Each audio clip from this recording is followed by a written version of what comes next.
Hola, se acerca la época de las elecciones y con ella surgen diferentes dudas.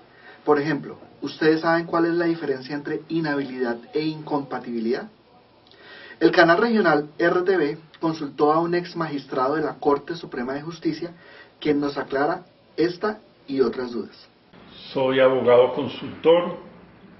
En mi carrera profesional me he desempeñado como presidente de la Corte Constitucional y vicepresidente de la Comisión Interamericana de Derechos Humanos. Las inhabilidades e incompatibilidades son prohibiciones.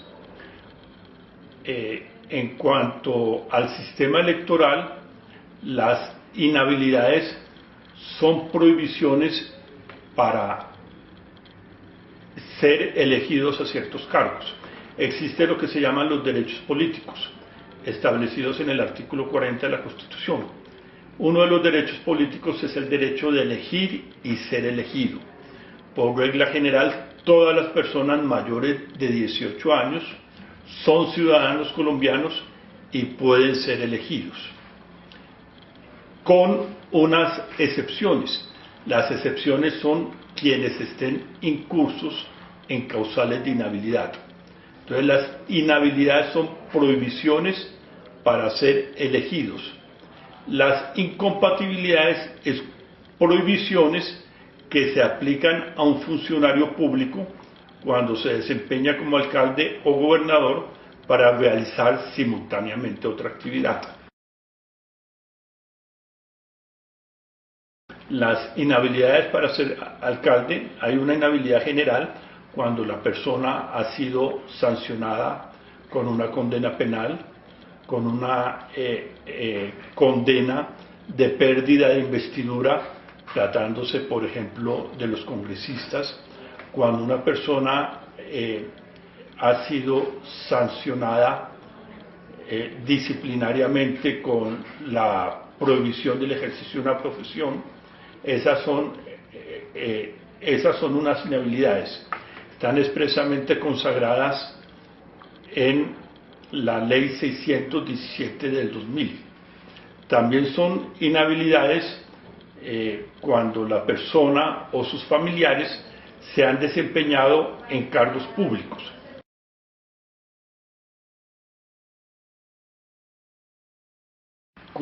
Tratándose de las inhabilidades, por ejemplo, para ser alcalde, si una persona es funcionario de la alcaldía y aspira a ser alcalde, tiene que renunciar con un año antes de la elección.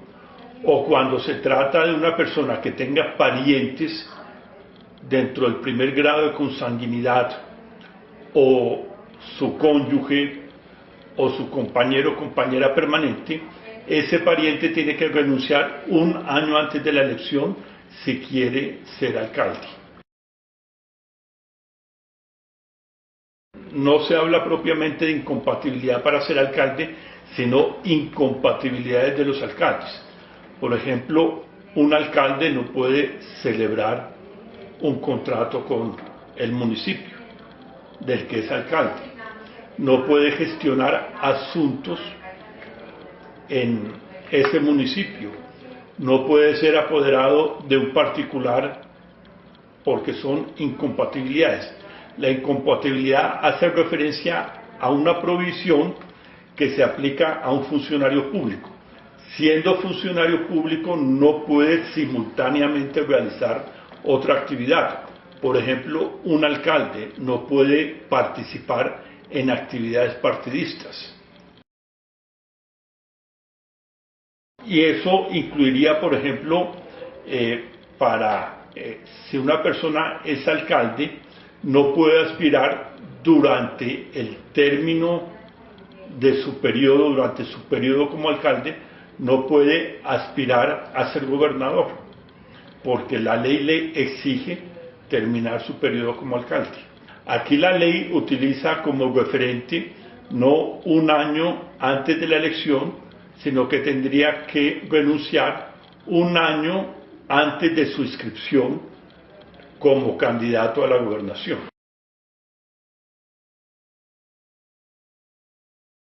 Para los alcaldes, la ley, el artículo 37, dice clara y expresamente que es un año antes de la elección.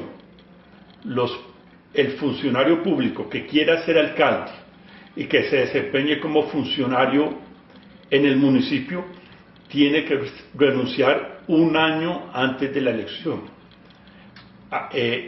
Los familiares de la persona que aspira a ser alcalde, si tienen cargos en la alcaldía que comporten el ejercicio de autoridad o jurisdicción, deben renunciar un año antes de la elección. Sobre este tema es importante decir que toda la jurisprudencia de la Corte Constitucional y del Consejo de Estado ha dicho que las inhabilidades son de interpretación restrictiva. O sea, me explico, como se trata de limitar un derecho o una libertad fundamental que es el derecho a ser elegido, la ley se tiene que interpretar estrictamente, en la forma más restrictiva.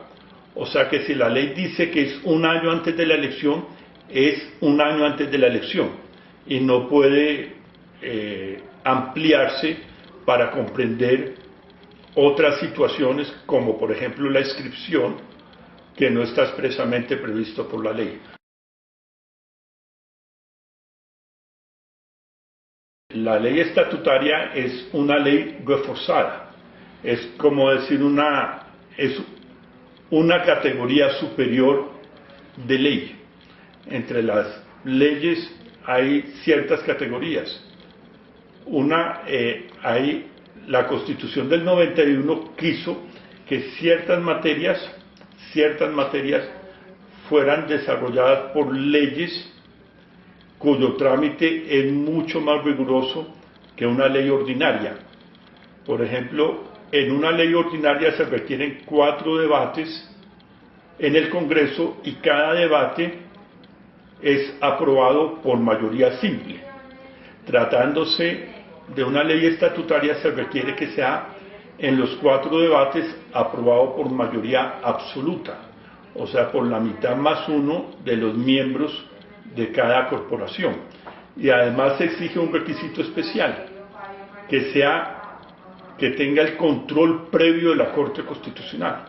En una ley estatutaria, tan pronto surte los 4 debates y la aprueba el Congreso, la envía a la Corte Constitucional antes de la sanción del presidente para que la Corte Constitucional haga el control de constitucionalidad. Una vez hecho el control de constitucionalidad, se remite al presidente para su sanción. Es lo que acaba de suceder, por ejemplo, con la ley estatutaria que regula los procedimientos de la JEP. Son leyes que regulan materias especiales, derechos y libertades públicas, la estructura de la administración de justicia, etc.